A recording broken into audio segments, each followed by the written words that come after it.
Bismillahirrahmanirrahim. Assalamualaikum warahmatullahi taala wabarakatuh.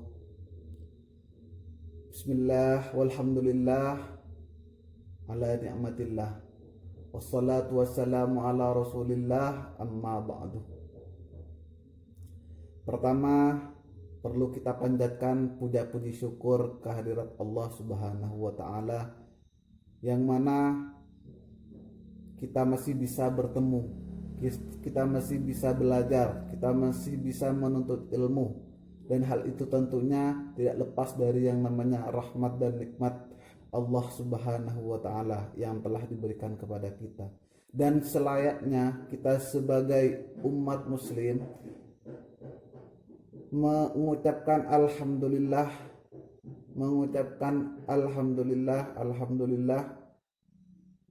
atas apa yang sudah diberikan Allah terhadap kita. Dan kedua kalinya salawat beserta salam semoga akan tetap tercurah limpahkan kepada sang improvisioner dunia Nabi besar Muhammad Sallallahu Alaihi Wasallam, karena seperti yang sudah kita ketahui, ya, beliaulah yang telah mengangkis kita, jerih payahnya telah mengangkis kita dari alam kegelapan menuju alam yang terang menderang, dari alam kejahiliaan menuju alam yang penuh dengan hiasan ilmu seperti yang sudah kita rasakan pada saat-saat ini.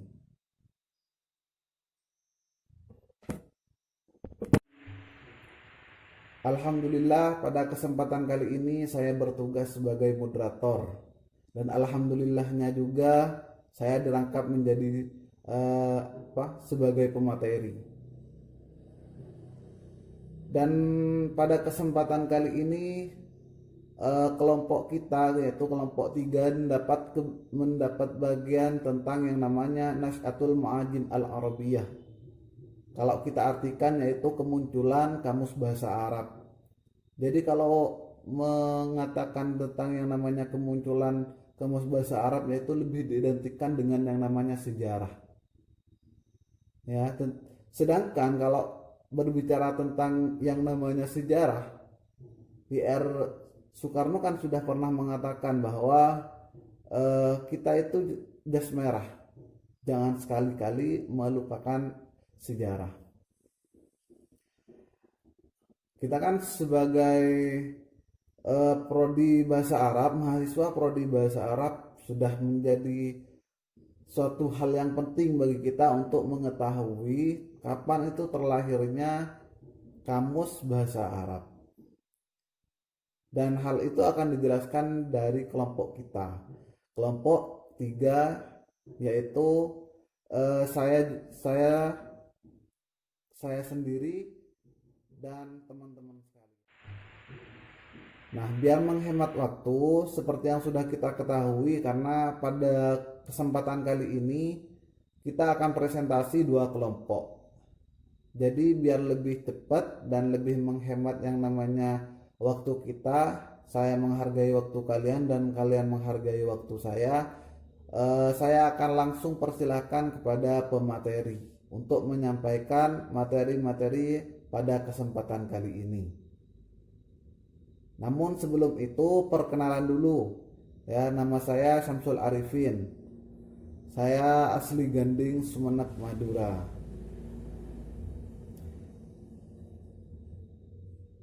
Dan kepada pemateri kami persilahkan untuk menyampaikan materi pada kesempatan kali ini. Bismillahirrahmanirrahim. Assalamualaikum warahmatullahi wabarakatuh. Saya Ahmad Faras dari kelas PPA. Nah, di sini saya akan menjelaskan tentang definisi ilmu makjim, yang berarti ilmu atau studi mengenai bentuk, sejarah, dan arti kata-kata. Nah, dalam bahasa Inggris, pengertian ini dinamakan leksikologi.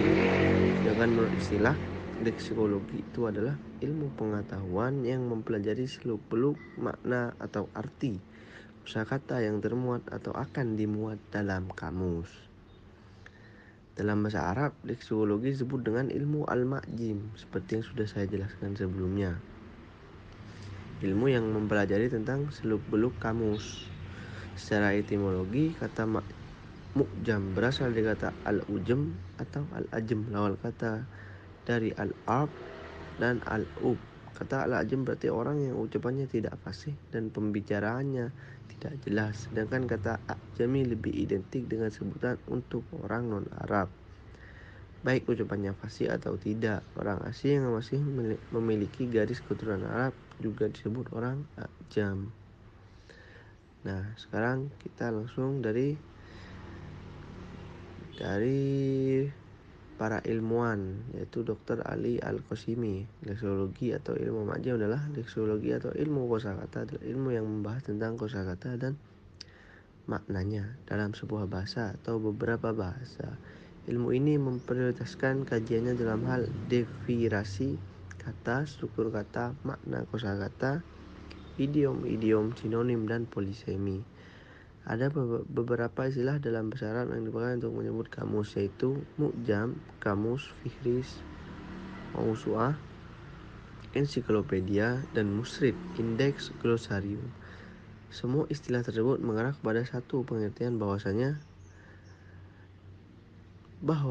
kamus, ensiklopedia, indeks, glosarium adalah kumpulan kosakata yang dilengkapi makna atau artinya dan keterangan lain yang bertujuan untuk menjelaskan informasi yang berhubungan dengan kata-kata yang termuat dalam daftar tersebut.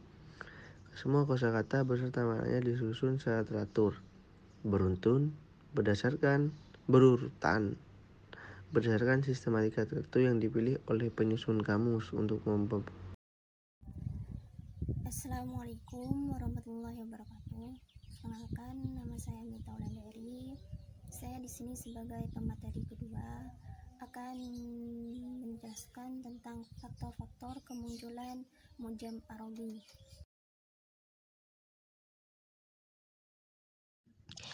Ketiadaan pencatat pada masa lalu menyebabkan banyak bahasa yang sudah berkembang lalu punah. Sebelum mengenal budaya tulis-menulis seperti sekarang ini, pada awalnya bahasa yang digunakan untuk berkomunikasi hanya ada dalam bentuk tulisan. Sebagai contoh, bahasa Babilonia dan bahasa Aram mengalami kepunahan seiring dengan punahnya peradaban mereka.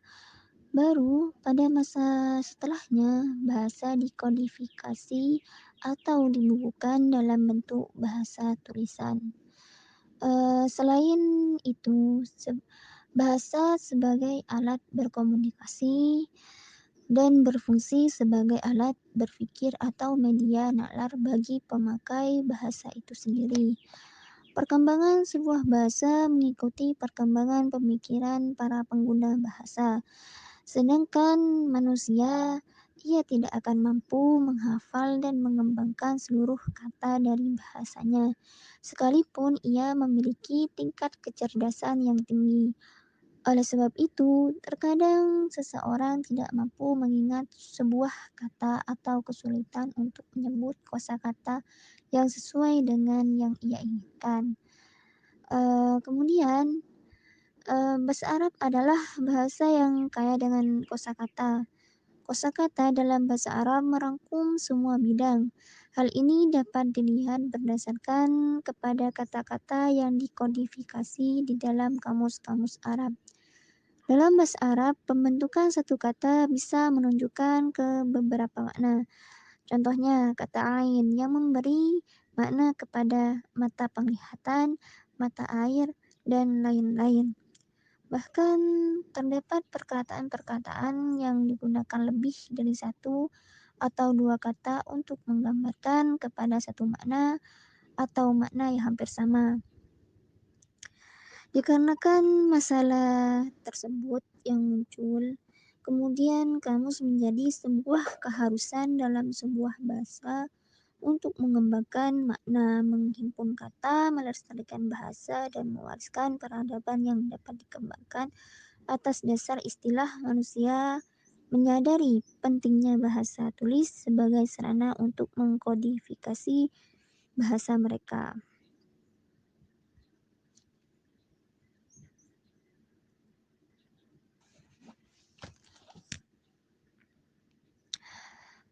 Sebelum era dinasti Abbasiyah, bangsa Arab, terutama umat Islam, belum banyak yang mengenal pentingnya kodifikasi bahasa atau penyusunan kamus-kamus Arab.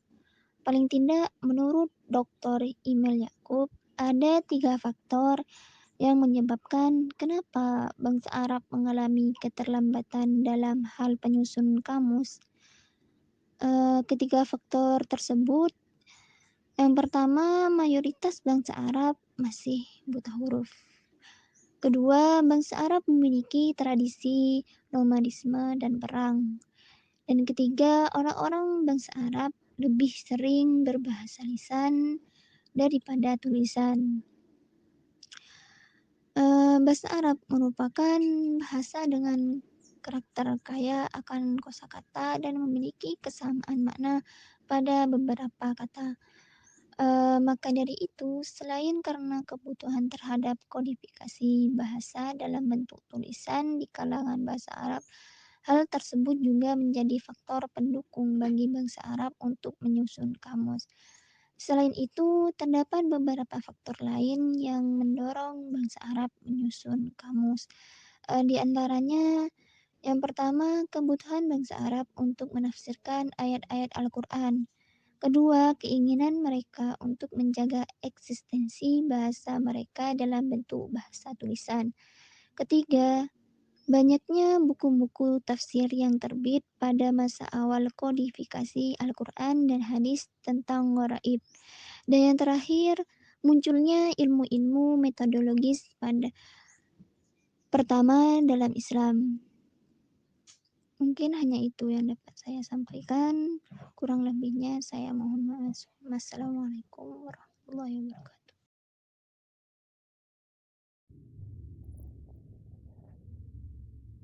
Bismillahirrahmanirrahim. Assalamualaikum warahmatullahi taala wabarakatuh. Ya, berjumpa lagi dengan saya Syamsul Arifin sebagai pemateri ketiga. Dan pada kesempatan ketiga ini saya ditugaskan untuk menjelaskan tentang periodisasi pertumbuhan dan perkembangan ilmu mu'jam. Jadi ada pertumbuhannya, ada perkembangannya. Bagaimana sih pertumbuhan dan perkembangan ilmu mu'jam itu sendiri? Sedangkan proses pengumpulan dan kodifikasi bahasa Arab itu berawal dari kekhawatiran dari kalangan bahasa Arab. Sebagai kaum minoritas akan terjadinya kerusakan bahasa yang dikarenakan menyebarkan dialek yang menyimpang dalam masyarakat. Karena terjadinya penyimpangan yang disebabkan oleh terjadinya percampuran antara orang Arab dan non-Arab di kota-kota besar seperti Irak dan Syam, maka wajar jika bahasa Arab yang dipandang itu valid itu pada saat itu dicari dari orang-orang Baduy, khususnya dari kabilah-kabilah yang masih terisolir dan masyarakatnya masih memelihara insting dan kemurnian pelafalannya. Karena itu para leksikolog lebih mengarahkan periwayatan bahasa Arab kepada orang-orang Baduy, karena orang-orang Baduy itu masih terjaga bahasa Arabnya. Kemudian penyusunan mu'jam ataupun kamus bahasa Arab itu sebagai karya linguistik yang komprehensif diawali pada abad kedua Hijriyah. Jadi penyusunan ilmu mu'jam itu diawali pada abad kedua Hijriyah.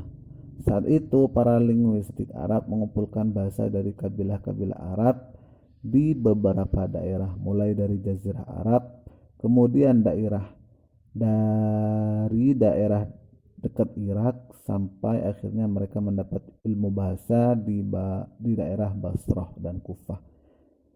Makanya yang menjadi panutan itu dalam bahasa Arab itu bahasa Basrah dan Kufah. Dan di daerah itu para linguistik mengambil bahasa fushah dan meninggalkan sigat dan lafaz yang tidak fusha. Kabilah-kabilah yang dekat dari Arab mengadopsi bahasa sehingga tergolong ke dalam kategori fusha dan meninggalkan lahjah kabilah yang jauh dari fusha. Bahasa fusha tersebut diambil dari kabilah Qais, Tamim, Asad, Khuzail dan sebagian kabilah Kinanah dan Taif. Itu kabilah-kabilah yang yang dijadikan sebagai pengambilan bahasa fusha. Nah, di sini ada beberapa pengarang Arab mengakui bahwa Mu'jam Arabi muncul pertama kalinya pada abad kedua Hijriyah. Ya, jadi benar bahwa pada abad kedua itu mulai terjadi ataupun mulai dilakukan tentang yang namanya kodifikasi bahasa Arab. Hal ini antara lain ditandai dengan kehadiran karya Al-Khalil bin Ahmad pada tahun 170 Hijriah, dan beliau telah menyusun sebuah kitab yang bernama Kitab Al-Uyun, Al-Ain, bukan Al-Uyun ya, Al-Ain. Kitab tersebut disusunnya dengan kata-kata yang dimulai oleh huruf Ain. Jadi pada kitab tersebut penyusunannya itu dimulai dengan yang namanya huruf Ain. Makanya disebut dengan kitab Al-Ain. Kemudian setelah abad kedua Hijriah baru disusun pula berpuluh-puluh kitab mu'jam dengan susunan yang bervariasi. Jadi Al-Ain itu termasuk kitab yang paling awal yang disusun oleh Al-Khalil dalam mengkodifikasi bahasa Arab.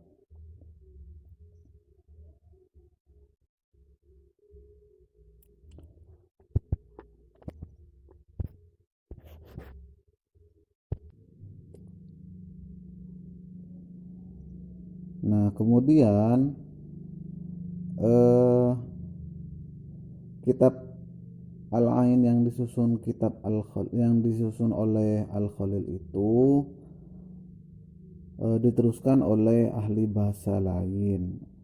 Artinya ulama-ulama lain seperti Abu Amru pada tahun 206 Hijriah, dan nama mu'jamnya itu Al-Huruf.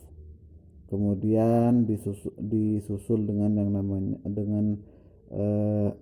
Ibnu Darid pada tahun 321, dan nama mu'jamnya itu Al-Jamharah.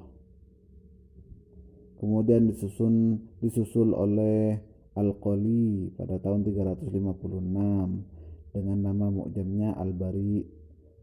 Terus Ibnu Sa'idah dengan mu'jamnya Al-Mukhassas. Nah, itu diantara ulama-ulama yang meneruskan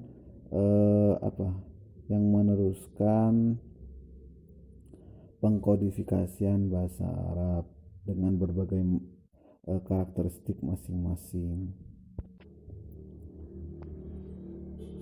Terus Ahmad Amin dalam kitabnya Duhal Islam itu telah menuturkan ada 3 fase yang telah dilalui dalam pengumpulan bahasa Arab sehingga munculnya kitab mu'jam. Jadi ada beberapa fase. Fase yang pertama yaitu fase di mana bahasa dikumpulkan atas dasar kesepakatan. Artinya seorang ulama pergi ke pelosok desa lalu mendengar kata-kata yang berkenaan dengan sesuatu seperti tentang hujan, tentang tanaman, dan lain-lain. Kemudian semuanya dicatat sesuai dengan yang didengarnya tanpa urutan tertentu. Jadi pada saat itu, pada fase pertama itu pengkodifikasian bahasa Arab itu amburadul. Artinya tidak ada konsep-konsep yang dilakukan oleh para ulama terdahulu. Yang dilakukannya ya dilakukan secara bebas. Semua yang didengar itu dikumpulkan ataupun dikodifikasikan. itu pada saat itu. Kemudian fase kedua ini fase mengumpulkan kata yang berhubungan dengan topik tertentu, lalu dibuat kitab sehingga dikenal adanya kitab Al-Matar dan kitab Al-Laban karya Abu Zaid. Dan ada pula kitab Al-Ibil, kitab Al-Khail, dan kitab Asmaul Wuhush. Jadi fase kedua ini sudah mulai ada konsep-konsep yang dilakukan oleh para ulama. Jadi biasanya itu sesuai dengan tema yang dilakukan, yang dijadikan sebagai tema. Contohnya yaitu seperti Al-Matar tentang hujan.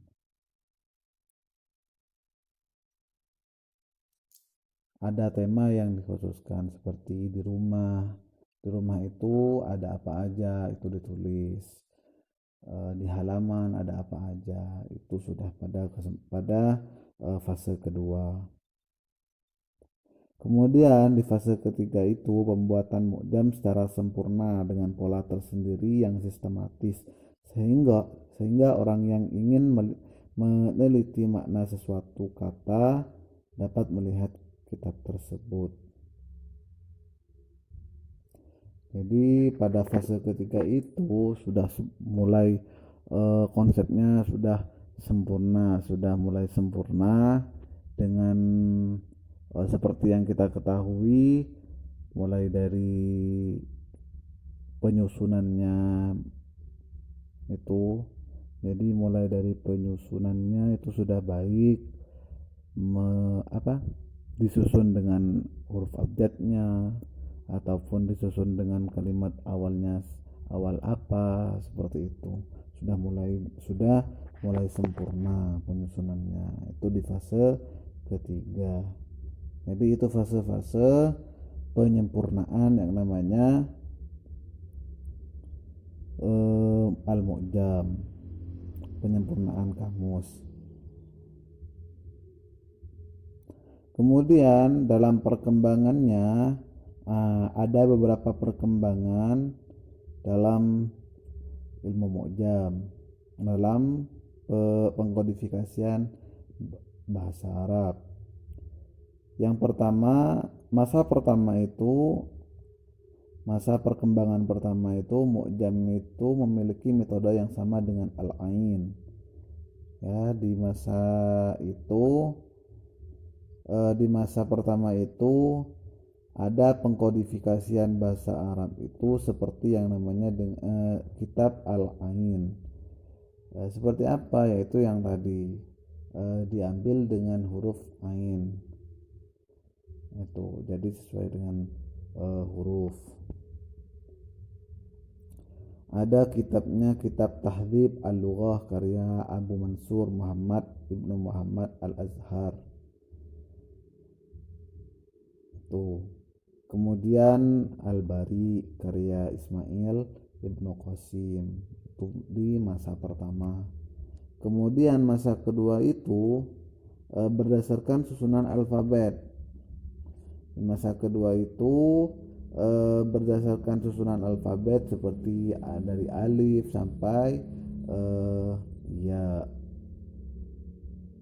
Dalam kitabnya itu ada kitab Al-Jamharah karya Abu Bakar Muhammad Ibnu Hasan, kemudian Al-Maqayis karya Ibnu Faris. Kemudian masa ketiga mu'jam itu disusun berdasarkan susunan alfabet yang berdasarkan qafiyah. Jadi pada saat masa ketiga ini kamus itu disusun dengan yang alfabet tapi berdasarkan qaf.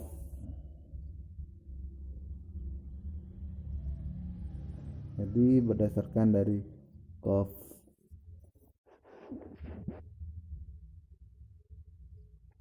Pada saat itu juga yaitu kitab-kitabnya ada As-Sihah karya Ismail Ibnu Hamad, Lisanul Arab, kemudian Al-Qamus Al-Muhit. Ada juga pada masa keempat itu mu'jam berdasarkan susunan alfabet yang berdasarkan huruf awal yang asal. Jadi pada masa keempat ini mu'jam itu disusun dengan yang namanya alfabet tapi berdasarkan huruf awal yang asal. Jadi ada kalimat asal, ada kalimat yang bukan asal. Artinya seperti sulasi mujarad dan sulasi mazid itu kan ada yang tambahan, ada yang asal, ada yang bukan. Seperti dalam kitab Muhitul Muhit, kitab Al-Munjid, kitab Al-Mu'jamul Wasit. Kemudian masa kelima ada mu'jam berdasarkan susunan an-nutqi. Berdasarkan susunan an-nutqi itu huruf-huruf konsonan. Nah, huruf-huruf vokal ya, bukan huruf konsonan, huruf vokal. Ya, seperti Al-Marja, kitab Al-Marja, kemudian Ar-Ra'id. Tuh. Jadi mungkin hanya itu yang bisa saya sampaikan tentang yang namanya kodifikasi bahasa Arab,